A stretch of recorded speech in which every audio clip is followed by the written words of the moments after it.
What is up, guys? Wraec here with a new video, and today with a review for Luca. Luca is our newest hero in AFK Journey. He is a tank and he's also the current rate up hero. Tazi is still in there, so maybe it is a decision for you between Tazi and Luca, and this video will definitely help make that a little bit easier. And also, even if you didn't sound for Tazi or already sound for Tazi, will make your decision easier whether or not you want to go for Luca as well. So, Luca, what does he do? Well, he's a tank. He's a tank, and that is really the entire description. He is tanking. So, we can see a little bit of a fight here. You can see the general application of him, or general use of him, is to activate the Lightbearer faction skill, for which you need 3 Lightbearer heroes.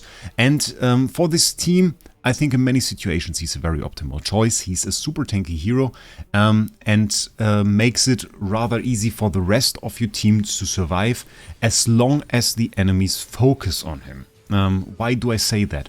Well, Luca has a ton of self-preservation, self-sustain.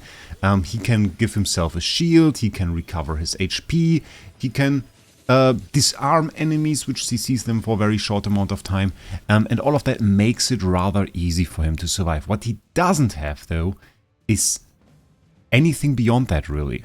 This entire set is consists out of skills that just make it easier for him to survive. There are very few other things in there. The disarm CC that he has is very, very limited. He doesn't have taunt like Atalanta, for example, which would make enemies focus on him, and this is especially important if you have enemies that otherwise don't focus on him. Take, for example, a hero like Vala, that usually targets another hero with a mark. When she gets taunted, she would target the hero that taunted her. Would make it a lot easier to survive if you don't get destroyed by Vala.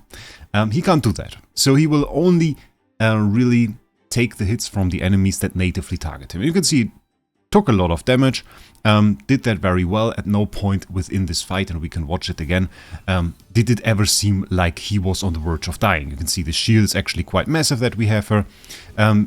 He is there, he's taking the hits, losing some shield, not even really breaking that despite being absolutely hit by a ton of enemies. Then comes a little bit of CC. This is the disarm CC, which is so fast gone that you almost don't see it. And yeah, it seems like he deals damage, by the way. But just with the animations that he has, it seems like he deals damage. In fact, he doesn't. He's really, really bad at dealing damage. He dealt more damage than Smokey here because Smokey, of course, didn't enter his third phase.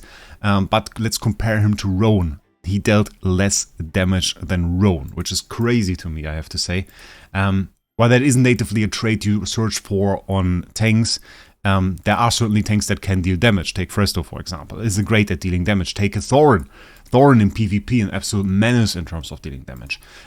He basically, this big guy, and this is like really the most astonishing thing to me, this guy deals less damage than Roan, and Roan doesn't even deal damage himself. It's a little bit of a meme, but like most abilities he has don't really deal damage.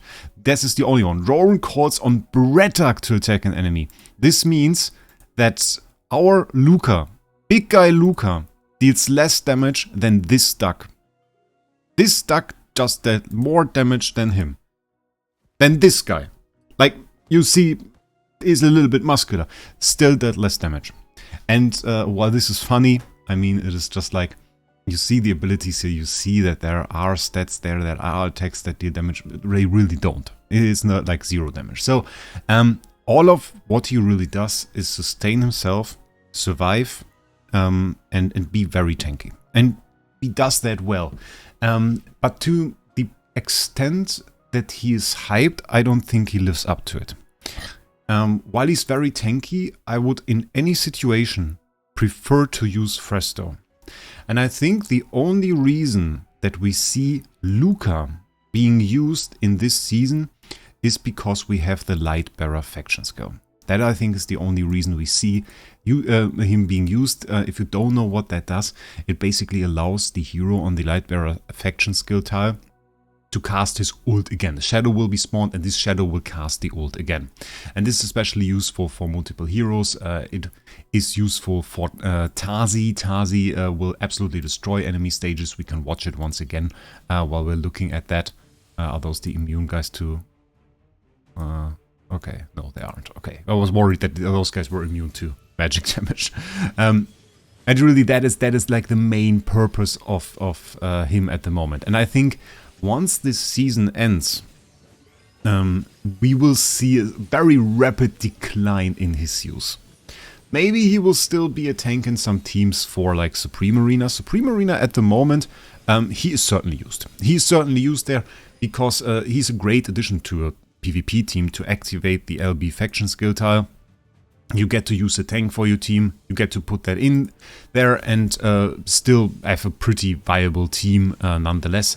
And I think most of the reason for this is really, well, Lightbearer natively doesn't offer a whole lot of great heroes. Having Lucius as the only choice isn't really great. Lucius is at the bottom end of like tanks usually even.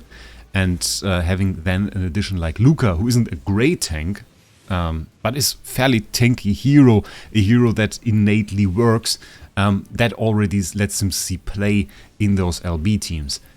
Nonetheless, I don't think that if you want to have a hero that will play a role or will be important for your account for a long time, that you should get Luca. To put this thing into another perspective, if we take a look at the Mystical House and at the wishing lists, I don't see him far at the front. At the wish list, we always differentiate, of course, between the factions and then between the tier. And if we take a look at the A tier roster, there isn't really much going on. There isn't much going on in here at all. We have many dead heroes, Wayland, Mira-El, to an extent Walker, even though we see some play in tower. Most of those aren't really used. And still, I only see him at place 4 in this lineup.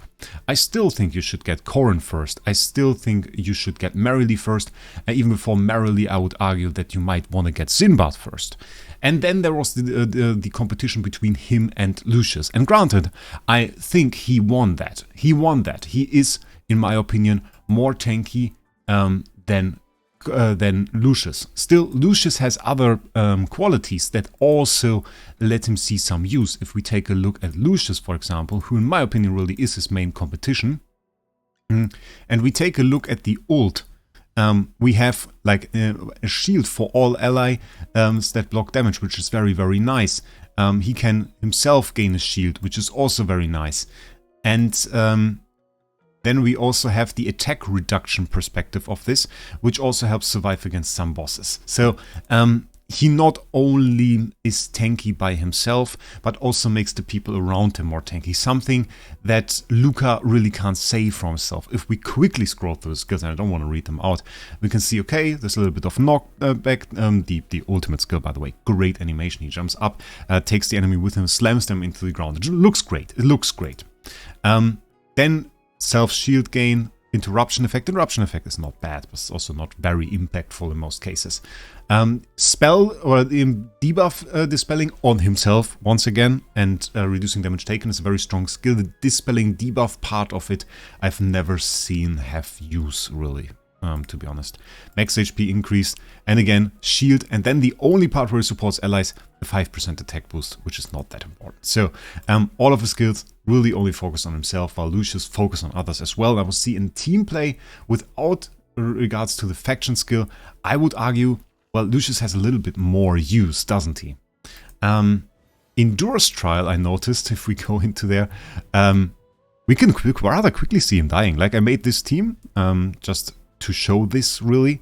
And if we go in there, like in here, he's gone fairly quickly. I mean, all heroes really are. He takes still a pretty decent amount of time, I would argue.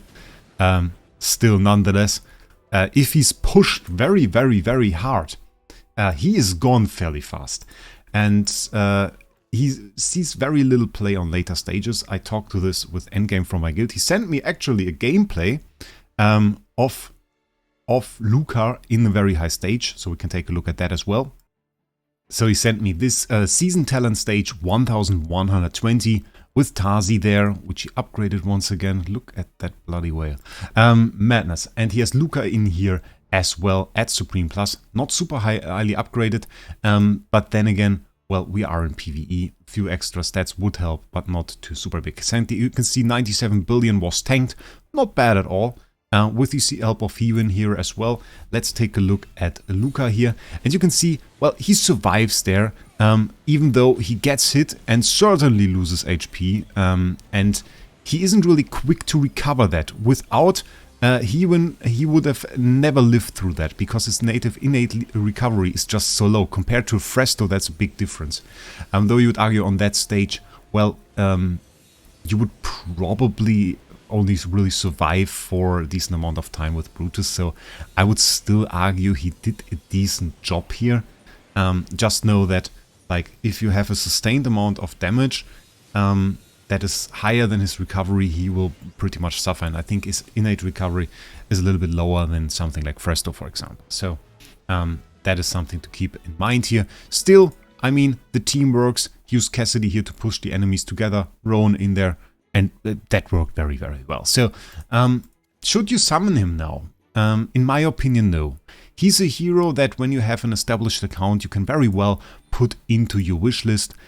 If you already have most of the heroes, as I said, 4th most important A tier, just put him in there. You will get some copies of him eventually, max him, and then he's a fine addition for your account. But going into the rate up, I think for most players is something they don't do very often. Like if you are away and you whale for every hero anyway, well, then this video is of no importance to you. You can just find out about that hero yourself. But if you are free to play or a low spender and you have to carefully decide for which rate ups you want to go, then well, keep in mind you have the Switch ticket still. But other than that, you want to strive, or we want to go for the most excellent heroes within a season. So, do we have an excellent hero here? I don't think we have. If we compare his power overall with a view on this season, where he's arguably better than he will be in other seasons in all likelihood, and a hero like Tazi, I see Tazi being in this game and being important even outside the season for probably a rather long time. She's usable and good without the faction skill even. So that, I think, just makes a hero like Tazi way better to go for than something like Luca. So in all likelihood, you will have a better hero for a longer time if you go for Tazi than if you go for Luca. So going for Luca is probably privilege of the whales and something I wouldn't necessarily recommend. Wait for his rate up to be gone, put him in your wish list, and then you are fine. And if you already have Lucius, well, then don't feel the need to go for Luca. You are very much so fine just doing this, taking him out, putting in Lucius, and or even Corrin to that extent. But you activate your skill either way. You can position him a little bit, and you see this guy is surviving fairly well without problems here as well. And those enemies, by the way, would have been a fine demonstration for Luca, because those just run past him. And he has no way of actually taunting them. But you can see, team works either way, even with Lucius here. And Luca would have not performed better here at all, especially not in this stage where the enemies all run past you. Okay, that being said, I hope you enjoyed this video. I hope it was helpful to you. If you did, I would appreciate a subscription to my channel, really helps me. And other than that, maybe leave a comment. And with that, I wish you a great day, and we'll see us in the next one with this wonderful picture here of the upgraded Celestial Hypergen skill. Still love that thing, I have to say. Still love that thing. It's just a thing of greatness.